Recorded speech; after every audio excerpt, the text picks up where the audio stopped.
ሰላም ጤና ይስጥልኝ ተመልካቾቻችን እንደምን ሰንብታችኋል? ሰለሞን ሙልጌታ ካሳነኝ። ሳምንታዊ ቴክቶክ ሰሎሞን በኢቢኤስ ተጀምሯል። ይሄ እንግዲህ የአምስተኛው ሲዝን የመጀመሪያ ኤፒሶድ ነው የሚሆነው።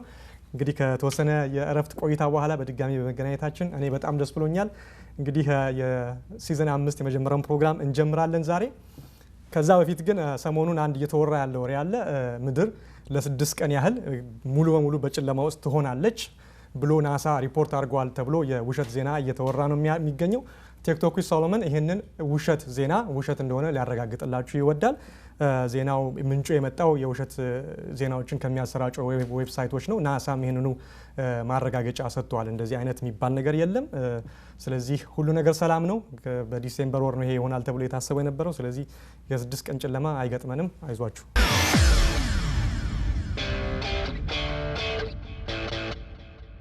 እንግዲህ ላለፉት የተወሰኑ ወራት በእረፍት ላይ በነበርኩበት ጊዜ በቴክኖሎጂና በሳይንሱ ዓለም ብዙ ነገሮች ተከናውነዋል። ለዛሬ ግን ዋና ትኩረት የሚሆነው በኮንሱመር ኤሌክትሮኒክስ ረገድ ላይ ነው የሚሆነው ማለት ነው። ከነዚህ ውስጥም ዋና ነገሮች ሀፕን ያደረጉት ባሳለፍናቸው ጥቂት ወራቶች ውስጥ የአፕል አይፎን 6 መለቀቅ፣ የአፕል ዋች አናውንስ መደረግ፣ እንዲሁም ደግሞ የሳምሰንግ ጋላክሲ የተለያዩ የስማርትፎን ሞዴሎች መለቀቅና እንዲሁም ደግሞ የዊንዶውስ 10 ኦፕሬቲንግ ሲስተም በማይክሮሶፍት ይፋ መደረጉን እና ሌሎችም አዳዲስ ጋጀቶች ይፋ መደረጋቸው ነው ማለት ነው። እንግዲህ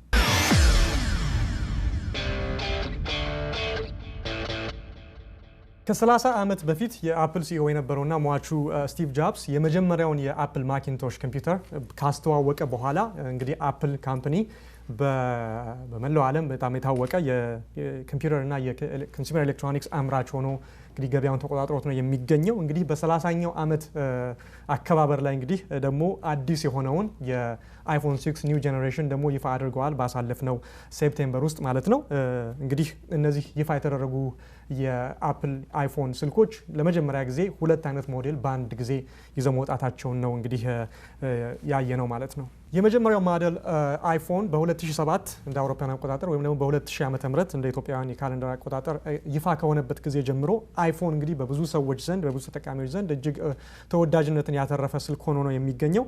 ነገር ግን ይሄ እድገቱና ለውጡ በጣም አንዳንድ ጊዜ ስሎ ሆኖ አንዳንድ ሰዎችን ፍረስትሬት ሲያደርግ ተገኝቷል። የሳይዙ መቀየር፣ በውስጡ የሚኖሩት ስፔሲፊኬሽኖችን ስሎሊ ነው እየቀያየሩ የነበረው። ግን ይሄኛው የአይፎን 6 ሜጀር የሆነ ለውጥ እንዳለበት ነው እንግዲህ ብዙ ሰዎች እየተናገሩ ያሉት። የሳይዙ የዲዛይኑ መቀየር፣ በተለይ ደግሞ የሳይዙ መጨመር። ሁለት አይነት ሞዴሎች ነው የመጡት። አይፎን 6 ይባላል የመጀመሪያው 4.7 ኢንች ርዝመትና 6.9 ሚሜ ቅጥነት ያለው ሲሆን ሌላኛው ደግሞ አይፎን 6 ፕላስ ተብሎ መጠኑን ጨምሮ ፋብሌት የምንለው ፎን እና ታብሌት የምንለው አይነት ሞዴል ሆኖ 5.5 ኢንች ርዝመት ኖሮት ከዛ 7.1 ቲክነስ ወይም ደግሞ ቅጥነት ኖሮት የመጣ ስልክ ነው ማለት ነው። እና ይሄ አይፎን 6 በዓለም ላይ የመጀመሪያው በጣም በቅጥነቱ የመጀመሪያውን ደረጃ የሚይዝ ስልክ ሆኖ ተገኝቷል ማለት ነው። እንደምታዩት እንግዲህ ይሄ የአፕል የአይፎን 6 ቨርዥን ነው፣ ፕላሱ አይደለም፣ 6ሱ ነው ማለት ነው። አነስ ያለው ሳይዝ 4.7 ኢንች ዳያግናል ቁመት ያለው ማለት ነው። እንደምታዩት ለማወዳደር ያህል ይሄ የአይፎን 5 አይፎን ነው። ሳይዙን በጣም ጨምረው እንዳመጡት እንድታዩት ፈልጌ ነው። እንግዲህ እንደምታዩት ጎኑም ርዝመቱም ጨምሮ ነው የመጣው ማለት ነው። እንግዲህ ይሄ የመጀመሪያው ትልቅ የሆነ የሳይዝ ለውጥ ማድረጉ የሚታይበት ሞዴል ሆኖ እናገኘዋለን። ቅጥነቱንም እንደምታዩት በጣም ለውጥ አለው። እጅ ላይ በተለይ በጣም ቀጭን ነው፣ በጣም ቅጥነት አለው። እንግዲህ ከተፎካካሪው ከጋላክሲ ጋር ለማወዳደር ያህል በሳይዝ በጣም ኦልሞስት እንደደረሰበት ነው የሚታየው። ቁመቱ ኦልሞስት እኩል ነው፣ በጣም በትንሽ ያህል ንፋስ ያህል ይለያያል። ወደ ጎን የጋላክሲ 5 ስቲል ርዝመቱ የጎን ስፋቱ ትንሽ በለጥ ይላል። ይሄ ግን አንዳንድ መረጃዎች ባለሙያዎችም እንደተናገሩት አፕልም ይፋ እንዳደረገው ይሄንን ትክክለኛ የሆነ ለእጅ የሚመች ለተፈጥሮ አያያዝ የሚመች ሳይዝ ለመምጣት 20 የተለያዩ ሳይዞችን በሙከራ ላይ አውለው ነበር ማለት ነው። ስለዚህ በአፕል እምነት መሰረት ይሄ ለእጅ ግሪፕ ለማድረግ በጣም ሳይሰፋ ሳይመችም ሳያስቸግርም ትክክለኛ ሳይዝ ነው ብለው ያመኑበት ትክክለኛ ሳይዝ ነው ብለው ነው እንግዲህ ይሄንን ሞዴል ያወጡት ማለት ነው። በእርግጥም እንግዲህ እኔ ረጅም ጣት ነው ያለኝ። ይሄን ብዙ ጊዜ ተጠቅሜበታለሁ። ትልቅነቱ በጣም ጥራቱ ሁሉ ነገር ደስ ይላል። አንዳንድ ጊዜ ግን እጅ ላይ ትንሽ ተለቅ ብሎ የመታየት ሁኔታ አለ። በሁለት እጅ ከሆነ በጣም ይመቻል። አንድ እጅ ብቻ ለማድረግ አንዳንድ ትንሽ አስቸጋሪ ሆኖ የሚገኝበት ሁኔታ አለ። በእርግጥ ለዚህ ያንን መፍትሄ ለማምጣት ዋን ሃንድ ሞድ የሚባል አለ። ስክሪኑን አጠር አድርጎ ሁሉ ነገር ሰብስቦ በዚህ ጋር ያደርግላችኋል። ይሄኛው ግን በአንድ እጅ ኮምፎርታብሊ ሙሉ ስክሪኑን የመድረስ በጣቶቻችሁ የመድረስ ሁኔታ አለውና እንግዲህ ሶስቱን ለማወዳደር ያህል ከድሮ ሞዴል 5 እና ይሄ አዲሱ እና ከጋላክሲ ጋር ሲወዳደሩ እንግዲህ ሳይዙ ይሄን ይመስላል ማለት ነው።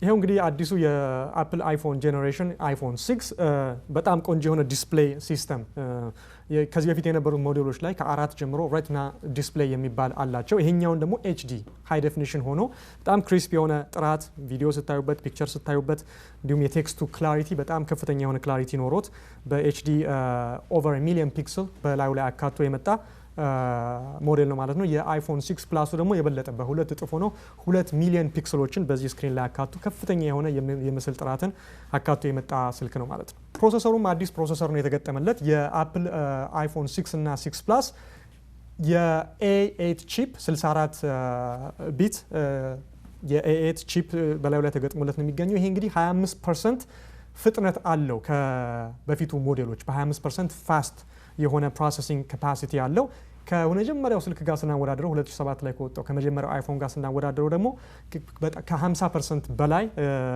ፋስት ሆኖ ይገኛል ማለት ነው። እንዲሁም ደግሞ ስቶሬጁ 16 ጊጋባይት 64 ጊጋባይት ወይም ደግሞ 128 ጊጋባይት ሆኖ በኢንተርናል ስቶሬጅ የነዚህን ኦፕሽኖች ይዞ ነው የሚመጣው ማለት ነው።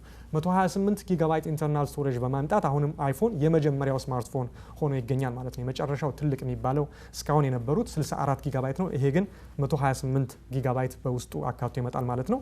እንግዲህ ይሄን ይመስላል። ስለ ካሜራው ትንሽ ለመናገር ያህል የኋላ ካሜራው 8 ሜጋ ፒክስል ጥራት ያለውን ፒክቸር ማንሳት ይችላል እና ከፍተኛ የሆነ DSLR የሚባሉት ፕሮፌሽናል ካሜራዎች ላይ ያሉ ቴክኖሎጂዎችን አካቶ በተለይ አውቶ ፎከሱ ያንን አካቶ ስለመጣ በጣም ኢሜጅ ስታቢላይዜሽኑና የሚያነሳቸው ፒክቸሮች በጣም ከፍተኛ የሆነ ጥራት አላቸው። እንዲሁም ፎቶን ካነሳችሁ በኋላ እዛው ላይ ኤዲት የምታደርጉበት አብሮ ተካቶ የመጣው ኤዲት ማድረጊያው ላይቲንግ ኢፌክቱን የከለር ኮንትራስቱን ማስተካከያው እጅግ በጣም ፒክቸሮችን በሚገርም ሁኔታ ማሳመር ይችላል ማለት ነው። እኔ ራሴ ሞክሬዋለሁ። በጣም ቆንጆ ነው አግኝቼዋለሁ። እንዲሁም ከኋላ ያለው ካሜራ 1080 ሃይ ዴፊኒሽን ቪዲዮ ካፕቸር ማድረግ ይችላል። ከዚህ በተለየ ደግሞ የቪዲዮ ፊቸሩ ለየት የሚያደርገው ምንድነው?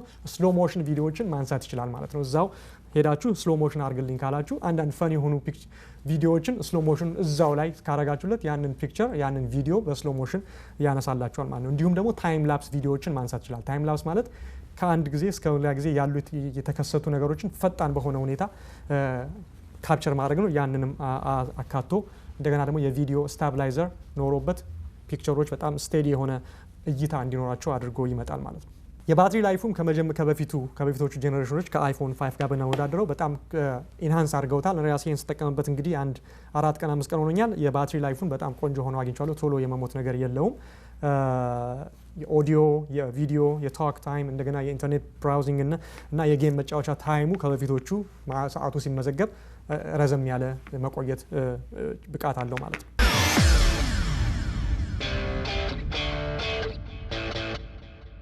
ሌላው በዚህ በአይፎን 6 ላይ ለመጀመሪያ ጊዜ በተግባር የዋለ ፊቸር ኤንኤፍሲ የሚባለው ነው።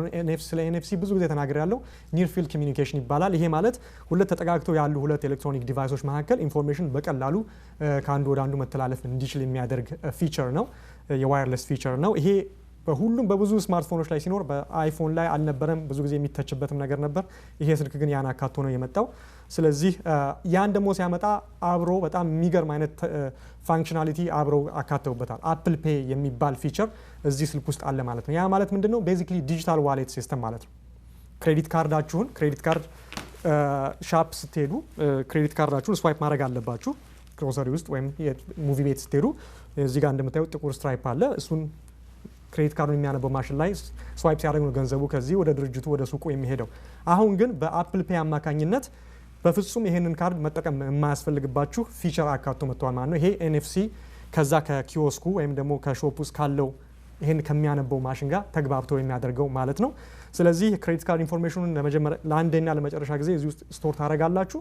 ከዛ በኋላ ሻፕ ስትሄዱ አፕል ፔይን ሰፖርት የሚያደርጉ ሱቆች በሙሉ ማድረግ የሚገባችሁ ምንድነው? በቃ ጀስት ይሄንን በዛ ላይ ማሳለፍ ነው። በቀጥታ ትራንዛክሽኑ ይፈጸማል። ያ አድቫንቴጁ ምንድነው? የክሬዲት ካርድ ቁጥራችሁ ወደ ሱቅ ወደዛ ወደምትገበያዩበት ቦታ በፍጹም ሊያዩት አይችሉም። ሴኪዩሪቲው ሞር ይሆናል። ከዚህም በተጨማሪ መፈረም አያስፈልጋችሁም። አንዳንድ ቦታዎች አድራሻ ከተቱ ይላሉ። ያን ሁሉ ማድረግ አያስፈልጋችሁም። ይሄን ብቻ ተች ማድረግ ነው የሚያስፈልጋችሁ። ይሄ እንግዲህ ዲጂታል ወይም ደግሞ ቨርቹዋል ዋሌት ይባላል። አንዳንድ ነገሩን እንዴት ሆኖ ክሬዲት ካርድ ኢንፎርሜሽኑ እንደሚገባ አጭር የሆነ ዴሞ እዚህ ላይ ያሳያችኋለሁ ማለት ነው።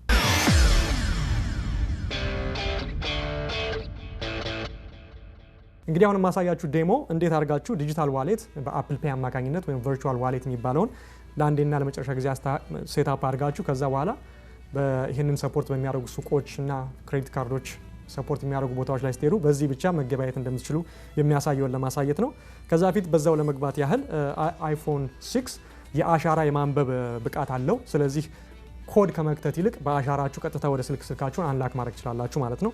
ለምሳሌ ይሄኛውን የዚህኛውን ተንብ እንትኔን አሻራውን እንዲያነብ ያደረኩት። ስለዚህ ከዚህ በስተቀር አሁን ስልኩ በሌላ አይገባም ማለት ነው። ለምሳሌ ለማሳየት ያህል አሁን ያለሁት ስልኩ ተዘግቶ ነው ያለው። ሌላ አሻራ እንዲያነብ ብሞክር እንደምታዩት ምንም እሺ እያለ አይደለም ያለው ማለት ነው። ነገር ግን በዚህ ስጫነው ተመልከቱ ቀጥታ ስልኬን ይከፍትልኛል ማለት ነው። ስለዚህ አሁን ገብቻለሁ እና ላሳያችሁ የፈለኩት አፕል ፔይን እንዴት አድርጋችሁ ሴትአፕ እንደምታደርጉ እሱን ለማሳየት ነው። ሴቲንግ ውስጥ ሄደን የአፕል ፔይ የሚል አለ እዚህ ጋር ፓስፖርት እና አፕል ፔይ የሚል አለ። እሱን ገብተን በቀጥታ የምናደርገው ምንድነው ክሬዲት ካርድ ኢንፎርሜሽን መክተት ነው። የምንፈልገውን ያህል ክሬዲት ካርድ ስቶር ማድረግ እንችላለን። ስለዚህ አንድ ሱቅ ሄደን በዚህኛው ካርድ መክፈል ከፈለግን እሱን እንመርጣለን። ሌላ ሱቅ ደግሞ ሄደን በሌላኛው ከሆነ የምንፈልገውን ያህል ክሬዲት ካርድ ስቶር ማድረግ እንችላለን። አሁን አንዱን ከትቼ ያሳያችኋለሁ። የመጀመሪያው የሚደረገው ነገር ያው የአፕል ሳይን እንድታደርጉ ነው የሚጠይቃችሁ በአይቲዩን አካውንታችሁ።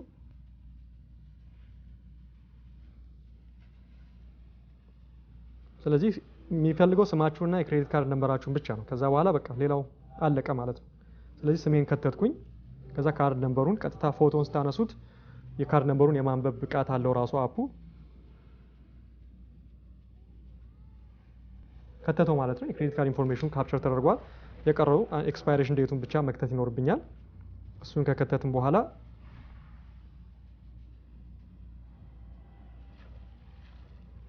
ሴኩሪቲ ኮድ አለ ከኋላ የሚከተት። ኔክስት ነው የምለው። አሁን አፑ ይሄ ካርድ ትክክለኛ መሆኑን ቬሪፋይ እያደረገ ነው። በስምምነቱ እንድስማማ ነው የሚጠይቀኝ ያለው። ካርዱ ቬሪፋይድ ሆኗል። ስለዚህ ይሄን እጄ ስዋይፕ ከማድረግ ፋንታ ስልኬ ውስጥ ስቶርድ ሆኗል። ይሄንን ካርድ ከዚህ ውስጥ ማውጣት አያስፈልገኝም። ሱፐርማርኬት እጄ ስገዛ መፈረም አያስፈልገኝም። በቀጥታ አሁን ይሄንን የምትጠቀሙት ደግሞ ፓስቡክ የሚባለው አፕ አለ ከአብሮ የሚመጣ። እንደምታዩት የክሬዲት ካርድ ኢንፎርሜሽን እዚህ ጋር ቁጭ ብሏል ማለት ነው። እዚህ ጋር እንደምታዩት ይሄ አለ። ስለዚህ ቀጥታ ይሄን አፕ ከፍቼ የምፈልገው ይሄን ከሆነ ሌሎች ክሬዲት ካርድ 10 ምናምን ካሉ እነሱ በሙሉ እዚህ ጋር ይደረደራሉ። ከነሱ ውስጥ የምፈልገውን እመርጣለሁ። ያን ከመረጥኩ በኋላ ይሄን ብቻ በዛ ጋር ማሳለፍ ነው። ትራንዛክሽኑ ይፈጸማል ማለት ነው። ይሄ በጣም እንግዲህ ነገሮችን ሴኪዩር ያደርጋል፣ ቀላል ያደርጋል፣ ከነገሮችን ሞር ኮንቪኒየንት ያደርጋል ማለት ነው።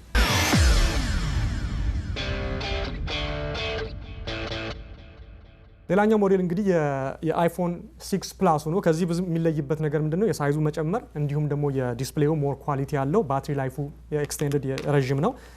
ከዛ በተጨማሪ ደግሞ የቪዲዮ እና የፎቶግራፊ ማንሳት አቅሙና ጥራቱ ከዚህም ሞር የተሻለ ሆኖ ይገኛል። ልዩነቱ እሱ ነው ማለት ነው። ነገር ግን የአይፎን 6 ፕላስ ደግሞ ሰሞኑን የሚወሩ ነገሮች አሉ። ቤንድ ያደርጋል፣ ትልቅ ስለሆነ ኪሱ ሲቀመጥ ረዥም ሰዓት ቤንድ ያደርጋል የሚል ነገር አለ። እንዲሁም ይሄንን ፕሩቭ የሚያደርጉም ዩቲዩብ ላይ ያሉ የቴክኖሎጂ ሞዴሬተሮች እና አብራሪዎች ያንን እዛው ቪዲዮ ላይ ቤንድ በእጃቸው አድርገዋል። ኃይለኛ ፎርስ ከተጠቀምን ማንኛውም ነገር ቤንድ ሊያደርግ ይችላል። ነገር ግን ሌሎች ተጠቃሚዎች ኮምፕሌን ያደርጉ ምንድነው ኪሳቸው ውስጥ ተቀምጠውበት ከኋላ ኪሳቸው ውስጥ ሲያወጡት ቤንድ አድርጎ ወይ ታጥፎ ማግኘታቸው ነው። ያን እንግዲህ አፕል ኦፊሻል የተናገረው ነገር የለም፣ ግን በዝምታ ያንን ነገር ፊክስ ለማድረግ እየሞከሩ እንዳለ ነው የሚታየው ማለት ነው። በአጠቃላይ ግን በብዙ ሰዎች ዘንድ ተወዳጅነትን ያገኘው ፕላሱ ሳይሆን ይሄ ሬጉላር ሳይዙ ነው ማለት ነው።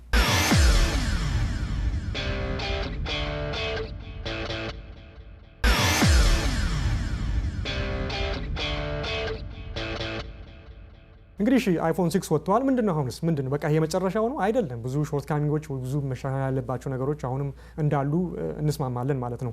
ሌላው ትልቁ ነገር ምንድነው? ባትሪው ኦልሬዲ ይሄ በተለይ ይሄ የአይፎን 6 በጣም ሲልድ ምንም ክፍተትም ያለው አይመስልም። በቃ አንድ ነገር ነው የሚመስለው፣ አንድ እቃ ነው የሚመስለው እና ሁሉ ነገር ሲልድ ነው። መክፈት ሜንቴን ማድረጉ በጣም አስቸጋሪ ነው። ስለዚህ ሪሙቨል ባትሪ መውጣት የሚችል መቀየር የሚችል ባትሪ ቢኖረው ብሎ ብዙ ሰዎች ተናግረዋል። ያ አልተደረገበትም። ኤክስቴንድድ ስቶሬጅ ብዙዎቹ ስማርትፎኖች ከኋላ መከፈት ስለማይችልም ነው እንግዲህ ከፍታችሁ ኤስዲ ካርዶችን ከታችሁ ስቶሬጁን ኤክስቴንድ ማድረግ ይችላላችሁ። በእርግጥ ይሄ ኦልሬዲ በ128 ጊጋባይት ስለሚመጣ ኤክስቴንድድ ስቶሬጅ አስፈላጊ ነው አይደለም የሚለው ሌላ ክርክር ነው የሚሆነው። እንዲሁም ደግሞ የቢልቲን ላይ የተገነባ የጤና መቆጣጠሪያ ሴንሰር የለውም። ለምሳሌ ጋላክሲን ብንል ከኋላ አለው። በዚህ አማካኝነት ሃርት ቢት ሬታችሁን ሞኒተር ማድረግ ትችላላችሁ። ይሄ የለውም። እንግዲህ እሱ ቢኖረው የሚባል ነገር አለ። ሌላው ኢንተርናሽናል ኮንሱመር በእነሱ እይታ ስናየው ደግሞ ዩኒኮድ ሰፖርት ዲፕ የሆነ ኢንቴግሬሽን። ዩኒኮድ ማለት ምንድነው? ዓለም አቀፍ ቋንቋዎችን ሁሉንም አይነት የፊደል ካራክተሮች ማንበብ የምንችልበት የኮምፒውተር ሲስተም ነው። ያን አካቶ አልመጣም። አሁንም ብዙ ላንጉጆችን ሰፖርት ያደርጋል፣ ነገር ግን ሁሉንም አያደርግም። አማርኛችን እንግዲህ አሁንም በአይፎን 6 ሰፖርት አልተደረገም ማለት ነው። እንዲሁም በዛው አጋጣሚ አንድ ዴሞ ማድረግላችሁ ነገር አለ። ሁለት አፖችን አሳያችኋለሁ። አንደኛውን አልገዛሁትም፣ አንደኛው በሽያጭ ነው የሚሸጠው። አንደኛው ግን ነፃ ነው። ከዚህ በፊትም አሳይችኋለሁ፣ እንደገና አሳያችኋለሁ። በሱ አማካኝነት አትሊስት ፌስቡክ ላይ፣ ትዊተር ላይ የኢሜይል ሰብጀክቶቻችሁንና አንዳንድ ነገሮችን በአማርኛ ማንበብ የምትችሉበት ሁኔታ ያደርግላችኋል ማለት ነው። እንግዲህ የመጀመሪያው አፕ ኢትዮ ታይፕ ይባላል። ፍሪ ቨርዥን ነው። ከምትፈልጉት በተለይ ከሶሻል ሚዲያዎች ላይ አማርኛ ፊደሎችን በአይፎናችሁ ላይ እንዲታይ እንዲነበብ ያደርጋል ማለት ነው። አለበለዚያ አይፎን ተጠቃሚዎች ታውቁታላችሁ፣ የአማርኛ ሌተር ሲሆን ቦክስ ብቻ ነው የሚታየው ማለት ነው። ይሄ በነፃ ነው። ሌላኛው ደግሞ የአቢሲኒያ አምሃሪክ የሚባል አፕ አለ። 4 ብር ከ99 የአሜሪካን ዶላር ነው የሚሸጠው። እሱ ደግሞ ሞር ከሶሻል ሚዲያን ብቻ ሳይሆን ዲፕ የሆነ ኢንቴግሬሽን ኖሮት ብዙ ነገሮችን በአማርኛ ፊደል ማንበብን መጻፍም እንድትችሉ የሚያደርግ አፕ ነው። 499 በአሜሪካን ከረንሲ ነው የሚሸጠው። ስለዚህ ሁለቱም ቆንጆ ናቸው። ነፃውም ቤዚክ ነገር ያደርግላችኋል። የአቢሲኒካ ደግሞ የሚባለው ሞር አማርኛን ከአይፎናችሁ ጋር አጣምሮ ብዙ አገልግሎት ይሰጣችኋል ማለት ነው።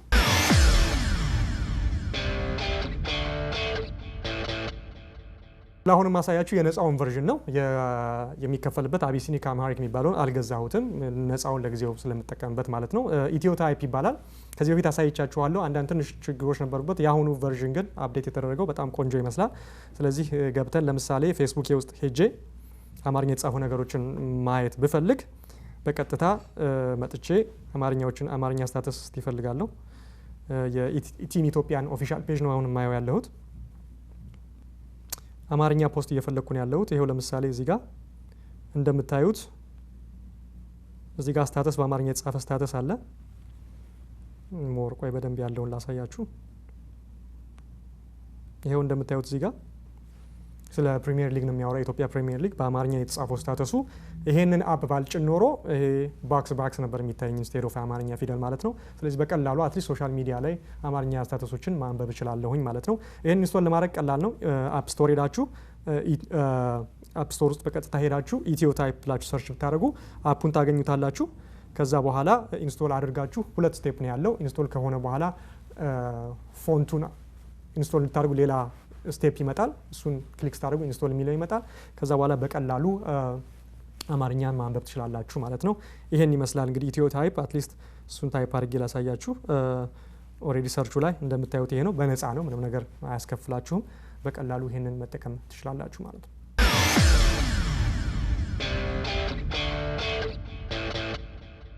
እንግዲህ የስማርትፎኑ ገበያ እንደምታዩት በጣም ከፍተኛ የሆነ ፉክክር ውስጥና ከፍተኛ የሆነ ኮምፒቲሽን ውስጥ ነው የገባው ያለው። ያ እንግዲህ ለኮንሱመር ሁልጊዜ ጥሩ ነገር ነው። አዳዲስ ነገር የበለጠ ራሳቸውን ፑሽ እያደረጉ ጥሩ ነገር እንዲያወጡ ያደርጋል ማለት ነው። እንግዲህ በዚሁ በአፕል ኮንፈረንስ ላይ ደግሞ የአፕል የአይፎን 6 ብቻ አልነበረም አናውንስ የተደረገው። ለመጀመሪያ ጊዜ የስማርት ዋች አናውንስ ተደርጓል። በገበያ የሚውለው በእርግጥ በ2015 ላይ በፈረንጆቹ አቆጣጠር፣ ነገር ግን ፕሮዳክቱ ይፋ ተደርጓል። ይሄው እንግዲህ የስማርት ዋች በብዛት በቅርብ ተቀራርቦ የሚሰራው ከአይፎን 6 ወይም ከአይፎን 5 ጋር ነው። ዋየርለስሊ ይገናኛል ማለት ነው። ስለዚህ ቴክስቶቻችሁን፣ ኢሜሎቻችሁን፣ ፎን ኮል በዛው በአፕል ስማርት ዋች መጠቀም ትችላላችሁ ማለት ነው። በተለያዩ አይነት ከለሮች፣ በተለያዩ አይነት ሳይዞች ነው የሚመጣው። እንግዲህ ብዙ ነገሮችን ማካተት ይችላል። በተለይ ኢንተርፌሱ እጃችሁን እዛ ስክሪኑ ላይ አድርጋችሁ የምታደርጉት ነገር እንዳይከልላችሁ ክብ ነገር ኢንተርፌስ አለች። በእሷ ብዙ ነገሮች ማድረግ የምትችሉበት ዲጂታል ክራውን ይሏታል። በእሷ አማካኝነት ስልኩን መቆጣጠር ትችላላችሁ ማለት ነው።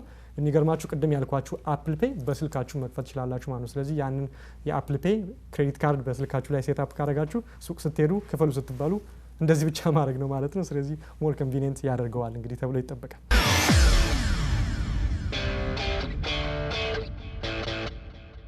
የዚሁ የአፕል ዋች እንግዲህ እንዳልኳችሁ በ2015 ነው ለገበያ የሚውለው። ከ349 የአሜሪካን ዶላር ጀምሮ መነሻ ሆኖ እስከ 700 እስከ 800 ይሆናል። እንደ ማቴሪያሉ፣ እንደ አይነቱና እንደ ቅርጹ፣ እንደ ዲዛይኑ ማለት ነው።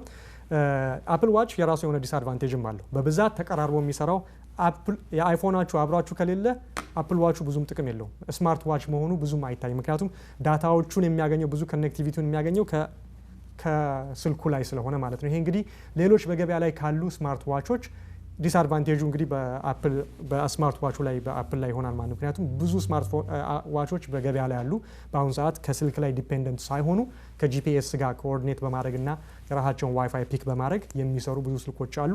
ስለዚህ ይሄ ትንሽ ዲስአድቫንቴጅ አለው። ስቲል ግን በጣም ቆንጆ ዲዛይን ነው።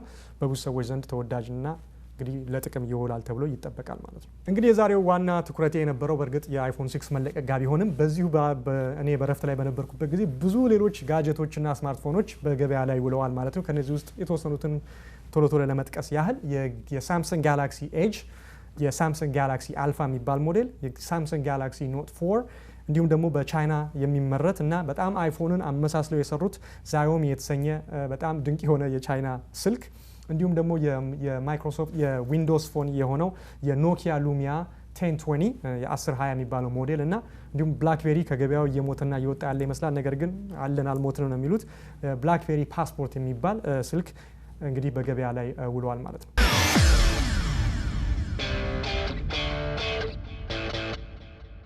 የጋላክሲ ኤጅ ልክ ስሙ እንደሚያመለክተው በኤጁ ላይ በአንደኛው ጠርዝ ላይ ከርቭድ ሆኖ ስክሪኑ እሱ ላይ ሾርት ከቶች ከሱ ላይ ሆናችሁ አንዳንድ ነገሮችን መቆጣጠርና ሾርት ከቶችን ወደ አንድ አፖችን መክፈት አንዳንድ ነገሮችን ማየት የምትችሉበት ኤጁ ላይ ዲስፕሌይ ሲስተም ኖሮት የተሰራ እንግዲህ በጣም ቆንጆ የሆነ ስልክ ነው ማለት ነው። ሌላኛው የጋላክሲ አልፋ ደግሞ ለመጀመሪያ ጊዜ በዙሪያውን ጠርዙ የጋላክሲዎች ብዙ ዙሪያቸው ፕላስቲክ ፍሬም ነው። ነገር ግን አልፋ ዙሪያውን በሜታል ፍሬም የተሰራ ስልክ ሆኖ መጥቷል ማለት ነው። የጋላክሲ ኖት 4 ደግሞ የኖት 3 ሌተስት ሞዴሉ ሲሆን ይሄውም እንዲሁ በሜታል ፍሬም የተሰራ ሲሆን ብዙ አዳዲስ ፊቸሮችን አካቶ የመጣ ስልክ ነው ማለት ነው። ለየት ያለ ፊቸር በኖት 4 ላይ የሚታየው ከብዙዎቹ ማለት ነው ፋስት ቻርጂንግ የሚባለው ነው። ስለዚህ ስልካችሁን ስትሰኩት እንደ ሌላ 30-40 ደቂቃ መጠበቅ የለባችሁም ባትሪው 100% ቻርጅ እንዲያደርግ በጣም በአጭር ደቂቃ ውስጥ ሙሉ ቻርጅ ይሰጣችኋል ማለት ነው። ይህ እንግዲህ አዲስ ፊቸር ነው በዛ ላይ። እንዲሁም ሃይ ኳሊቲ ፍሮንት እና ባክ ካሜራ አካቶ ፋስት ፕሮሰሰር እና የመሳሰሉትን አካቶ መጥቷል ማለት ነው። እነዚህን እንግዲህ አዳዲስ ጋጀቶች በሌላ ሾው ላይ ዲቴል ከቨር ይሰጣችኋል። የዛሬ ትኩረቴ የአይፎን ስለነበረ ነው ማለት ነው። ስለ ዛዮሚ ትንሽ ለማለት ያህል እንዳልኳቸው የቻይና ሰራሽ ነው። በጣም አፕልን አመሳስለው ነው የሚሰሩት። ነገር ግን በጣም ማርኬት ውስጥ በተለይ ዓለም አቀፍ ማርኬት ውስጥ ከፍተኛ የሆነ ተጽዕኖ እያመጣ ነው የሚገኘው። በመጀመሪያው ዓመት በተለቀቀበት 26.1 ሚሊዮን ስልኮችን በመላው ዓለም መሸጥ የቻለ ድርጅት ነው። ይህን እንግዲህ ዛዮሚ የሚባለውን ስልክ የሚያመርተው የቻይና ካምፓኒ ማለት ነው። ያ ደግሞ የዛኔ የራሱን ኦፕሬቲንግ ሲስተም ነበር የሚጠቀመው። ያ በጣም እንዳዋጣቸው ስላዩ አሁን ደግሞ አዲስ በዚህ በ3 ወር በፊት የወጣው ደግሞ ዛዮሚ Mi4 የሚባለው ማለት የአንድሮይድ ኦፕሬቲንግ ሲስተምን አካቶ እንግዲህ ሰዎች የሚያውቁትን ሲስተም ማለት ነው አካቶ ለገበያ ወጥቷል። በጣም ይህንን አድቫንቴጀስ የሚያደርገው ምንድን ነው? በጣም ፊቸሩ የዲዛይን እይታው የሚሰጠው ፋንክሽናሊቲ ከሌሎቹ ታፕ ኦፍ ደ ላይን ከሚባሉት ስልኮች ጋር ተመሳሳይ ሆኖ እያለ ዋጋው ግን በጣም ርካሽ ነው። አንላክድ የሆነው ቨርዥን በማንኛውም ገበያ አገር የሚሸጠው 320 የአሜሪካን ዶላር ነው። ይህን እንግዲህ ከነዚህ ጋር በምናወዳድረው ይሄ አንላክድ ቨርዥን ወደ 700 ብርና እንደዛ አካባቢ ነው የሚሸጠው ሴም ቲንግ ይሄኛውም ማለት ነው። ስለዚህ ዋጋው በጣም አግሬሲቭ የሆነ ዋጋ ነው ያለው፣ ግን ውስጡ ያለው ፊቸር እና ብቃቱ በጣም ቆንጆ ነው ማለት ነው። 2.5 ጊጋሄርዝ ፕሮሰሰር አለው፣ 3 ጊጋባይት ራም አለው፣ 16 ጊጋባይት ወይም 64 ጊጋባይት ስቶሬጅን አካቶ ነው የመጣው። ኢንተርናል ስቶሬጅ 13 ሜጋ ፒክስል ካሜራ ሃይ ዴፊኒሽን ፎቶ ማንሳት የሚችል ካሜራንም አካቶ ነው የመጣው ማለት ነው።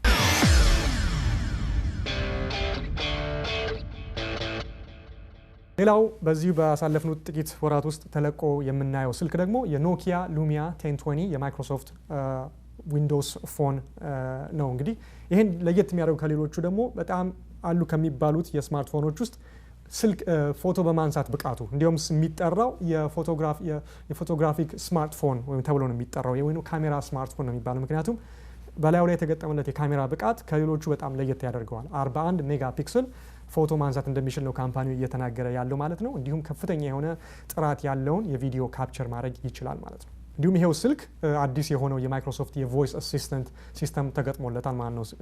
አይፎን ላይ እንደምታዩት ሲሪ ያለች እያወራችሁ የምታነጋግሯት፣ የዚሁ ደግሞ የሉሚያ 1020 ላይ ኮርታና የምትባል ደግሞ አሲስታንት አለች። ስለዚህ እሷን የምትፈልጉትን ጥያቄ እያወራችሁ በስፒች መነጋገር ትችላላችሁ ማለት ነው ከመሽኑ ጋር። ሌላው እንግዲህ በብዙዎች ዘንድ የሞተ ነው ወይም ሞቷል ተብሎ የሚነገርለት የብላክቤሪ ስማርትፎን ነው። የብዙዎች አባት ቁንጮ የነበረው ነገር ግን አሁን ከገበያው ጋር ካቻፕ ማድረግ ስላልቻለ በጣም ከገበያው ውጭ የሆነ የሚገኝ ስልክ ነበረ። ነገር ግን ገና ነው ብለው ያው አዲስ ሞዴል አውጥተዋል።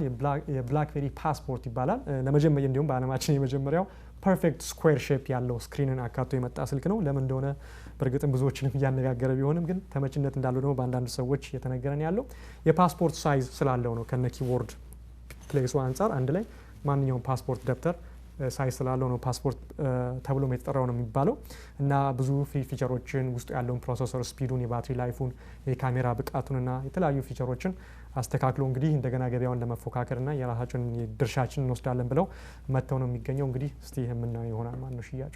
እንግዲህ በረፍት ላይ በነበርኩ ጊዜ ስማርትፎኖች ብቻ አልነበረም ይፋ የሆኑት። ሁላችንም የምንጠቀምበት ሁላችንም የምንወደው ኦፕሬቲንግ ሲስተም የዊንዶውስ ኦፕሬቲንግ ሲስተም አዲስ ቨርዥን ይፋ ተደርጓል።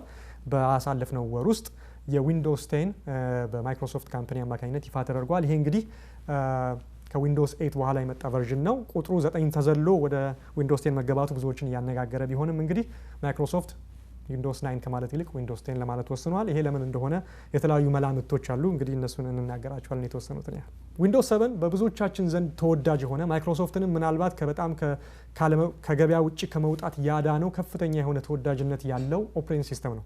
ቪስታ የሚባለውን ታውቁታላችሁ። ኢትስ ቶታል ዲዛስተር፣ በጣም ብዙዎችን ያበሳጨ ማይክሮሶፍትም በግልጽ ያመነበትና በፍጹም መፈጠር የሌለበት ኦፕሬቲንግ ሲስተም እንደነበረ ያመነበት ሁኔታ ነው ያለው። ከዛ በኋላ ግን 2 ዓመት ጊዜያቸውን ወስደው እንግዲህ የዊንዶውስ 7ን ይፋ አድርገዋል። ዊንዶውስ 7 በብዙዎች ዘንድ የተወደደና ማይክሮሶፍትንም እጅግ አትራፊ ያደረገው ኦፕሬቲንግ ሲስተም ነው። ዊንዶውስ 8 ከዛ በኋላ ወጥቶ ነበር።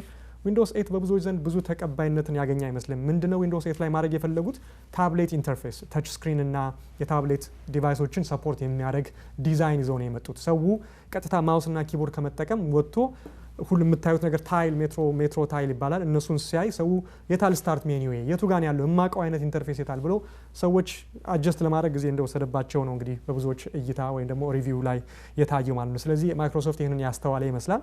ስለዚህ ዊንዶውስ 10ን ሲያወጣ ወደ ስታርት ሜኒው ወደ ድሮ ተመልሷል። ስለዚህ ቀጥታ ያን ኦፕሬቲንግ ሲስተም ሲከፍቱ ስታርት ሜኒው አለ። ነገር ግን ለታብሌት የሚስማሙ ኢንተርፌሶችን የተች ስክሪን ኢንተርፌሶችን አሁንም አካቷል። ነገር ግን እንደ ሰከንድ ኦፕሽን አድርጎ ከስታርት ሜኒው ጎን አድርጎ ነው ያወጣው ማለት ነው። ወደ ቁጥሩ ስንመለስ 9 ያልተባለበት ምክንያት ማይክሮሶፍት ያለው በጣም ከፍተኛ የሆነ ኢንቨስትመንት ስላደረጉበት ከፍተኛ የሆነ ፈጠራ እና ኢኖቬሽን ስላደረጉበት ይሄ ትልቅ የሆነ ማይልስቶን ትልቅ የሆነ እርምጃ ስለሆነ በቃ ቀጥታ 10 ብለን እንጀምር ብለው ነው የተናገሩት የካምፓኒው ባለስልጣናት ወይም ደግሞ ኃላፊዎች።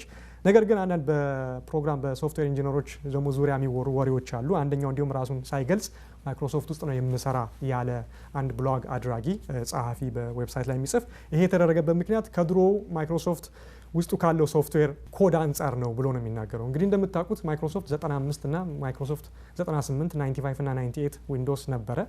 ከዛ ጋር በተያያዘ እንግዲህ እኔም ሶፍትዌር እጽፍ ነበረና ኮድ ስትጽፉ ኮምፓቲቢሊቲ ይባላል። ከድሮ ጋር ኮድ የምጽፈው ከድሮ ሰፖርት ያደርግልኛል ወይም ደግሞ አዲስ ዊንዶውስ 2000 ቢሆን ከሱ ጋር ሰፖርት የትኛውን ነው ኮዴ ማንበብ የሚችለው የትኛውን ሰፖርት ማድረግ የምፈልገው ከሚለው አንጻር ኮዳችሁ ላይ ያንን ማካተት አለባችሁ። ስለዚህ ፕሮግራመሮች ወይም ዴቨሎፐሮች ያን ሲጽፉ ኮንዲሽኖች አሉ። የፕሮግራሚንግ ላንጉዌጅ ሲጽፉ 95 ሙሉውን ሳይሆን ቼክ የሚያደርጉት 98ን የመጀመሪያውን ኮድ ብቻ ነው።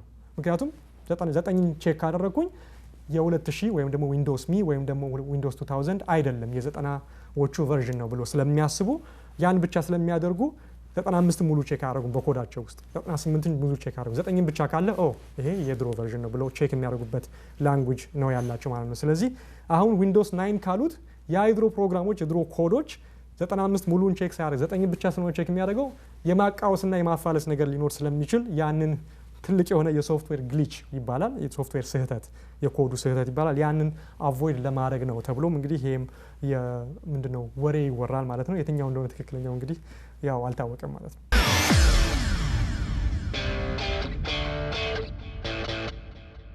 ይሄው ዊንዶውስ 10 ብዙ ዲቫይሶችን በአንድ ላይ ሰፖርት ማድረግ ይችላል። ዴስክቶፕን፣ ላፕቶፕን፣ ታብሌትን፣ ስማርትፎኖችን፣ የዊንዶውስ ፎኖችን እንዲሁም ደግሞ የጌም ማጫወቻ ባክሶችን ማለት ነው።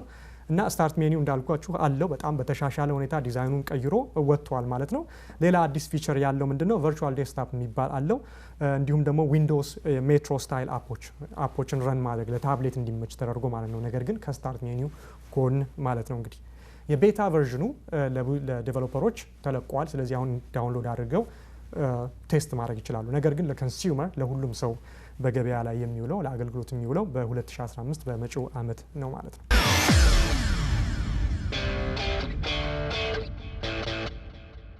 ተመልካቾቻችን እንግዲህ የሲዝን 5 የአዲሱ ሲዝን የመጀመሪያ ኤፒሶድ ይሄን ይመስል ነበር። አይኖ በጣም ብዙ ቶፒኮችን ነው ከቨር ለማድረግ የሞከርኩት እየፈጠንኩ ነው የተናገርኩት ወይ አንዳንዶቹን በሌላ ጊዜ እንደገና እንመለስባቸዋለን። ነገር ግን በረፍት ላይ በነበርኩ ጊዜ ሀፕን ያደረጉ ሜጀር የሆኑ ነገሮችን በፈጣኑ ለመዳበስ ሞክሬያለሁኝ።